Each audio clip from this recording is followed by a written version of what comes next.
Hey guys, I am going to be showing you how to build a roofing website step by step. This is video number 2 in a multi-part series on how to build your website. So in part 1, we went over how to buy your domain and what to call your domain. And so in this video, we're going to be going through how to set up your hosting in SiteGround and establishing your blank WordPress site, which will be your canvas for creating your beautiful roofing website. My name is Austin Ryder, and I've been doing SEO and websites for about 7 years now and have worked with multiple Fortune 500 brands and celebrity brands on their websites. And so I'm just taking everything that I learned from that world and bringing it into the world of roofing. And now I just run my own agency helping roofers and other contractors out with their websites and their SEO. So I hope that this is helpful for you. And let's just jump right into the video on how to set up your hosting. I do have a link in the description for SiteGround. It'll give you a 30-day free trial.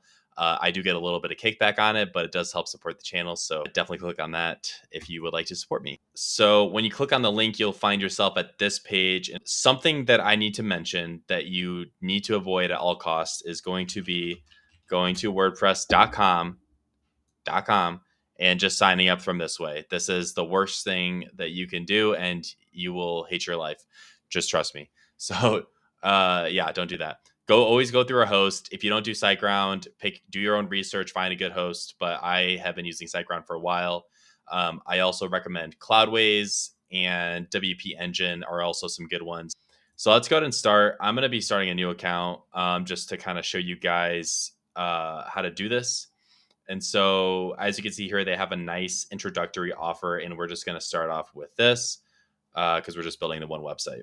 All right, so when you land onto this page, you're going to want to select your plan. I just recommend doing the startup plan if you are doing this one website. If you're an actual web designer, I might do the unlimited plans. That's what I have, or the unlimited websites. But if you're just doing this one website, stick with this. You get the deal when you do the full 12 months. If you do 1 month, you have to pay month-to-month billing. But for the 12 months, you get a really good deal where it's $35 for the entire first year. So I am just going to go ahead and set this up for us. All right, so we are all set up. So let's go ahead and set up our very first site. First step is selecting one of these 3 options. If you don't already have a domain, if you didn't follow the first video, you can do this and you can register your domain through SiteGround. But since we already have one, we're going to go ahead and do existing domain. So we can go ahead and copy it from here. BroomfieldRoofReplacement.com. All right. And we are going to start a new website, and we are going to be using WordPress. So select WordPress. I am going to add in some basic login info. And so when you actually go to log into your WordPress site, this is going to be your login that you use.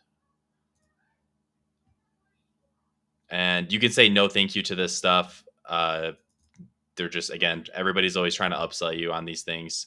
Just hit finish. You don't need to do any of that. It's fine. All right, and this will also take a few minutes, so I will be right back. All right, and voila, we have a website. This does not look like a website, though. If I tried going to this website, this is what you would see. Nothing.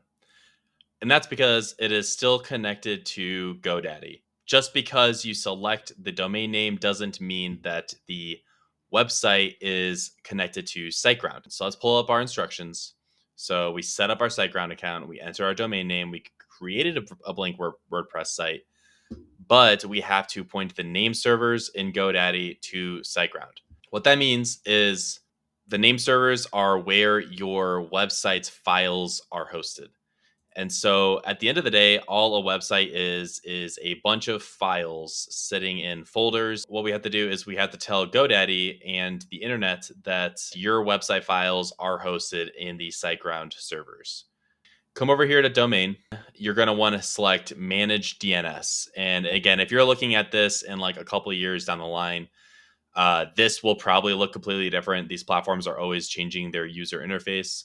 So you're just going to want to look for your manage DNS settings somewhere, and it's typically under the domain section. These are your DNS settings, and we'll get into this. Very, very important. And so we want to essentially have our name servers being and our DNS settings being hosted in SiteGround instead of here. You're going to want to come up here to name servers, change the name servers. I will use my own. And let's go back up here. And so you'll see the SiteGround name servers right here. And this is going to be the same no matter what. So yours are also going to be ns1.siteground.net.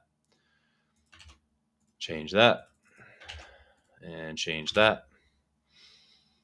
NS1 and NS2. Save. And then, of course, if you're not using SiteGround, the name servers will be different. But that'll take a little bit to change. Like, say if you already have a live website, if you change the name servers, it could take up to 72 hours for that change to take into effect. Next up, we're just going to do a little bit of a tour of this hosting platform. But in general, you're going to want to set up your SSL, and that is just going to give you a secure website. And it might not let me do it if it's still propagating. I believe it's wildcard. So that's going to load. You're also going to want to do your HTTPS enforce. Which, okay, looks like that worked. Okay, so you have to do the wildcard, and that's going to be active. And then you're going to want to enforce HTTPS. And so everybody's going to the same version of the website, and it's going to be the secure connection. But caching, this just makes your website faster, essentially. I won't get into the details of that. CDN also makes your website faster.